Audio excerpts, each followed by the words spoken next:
Chennai central அருகே ribbon மாளிகை வாசலில் தூய்மை பணியாளர்கள் நேற்று நள்ளிரவு முதல் இன்று காலை வரை தொடர்ந்து அமைதியான முறையில் தர்ணா போராட்டத்தில் ஈடுபட்டு வருகின்றனர். தூய்மை பணியாளர்களின் பணியை நிரந்தரம் செய்ய கோரி மண்டலம் 5 மற்றும் மண்டலம் 6 ஆகிய இடங்களில் பணி செய்து வந்த தூய்மை பணியாளர்கள் ரிப்பன் மாளிகை சாலையில் அமர்ந்து தங்களுக்கான உரிமைகளை வழங்க கோரி தர்ணாவில் ஈடுபட்டுள்ளனர். அப்போது சென்னை மாநகராட்சி ஆணையரின் பேச்சை கேட்காமல் அரசு பணிகளை வழங்க கோரி கோஷமிட்டுள்ளனர்.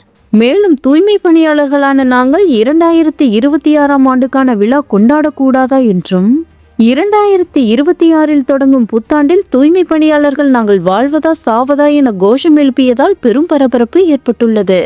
குறிப்பாக தொடர் போராட்டத்தில் ஈடுபடுவோம், எங்களுடைய தோல்வியை ஒத்துக்கொள்ள மாட்டோம் எனவும் தங்களின் அமைப்பின் மூலம் பேச்சுவார்த்தை நடத்த கோரி கோஷம் எழுப்பியுள்ளனர்.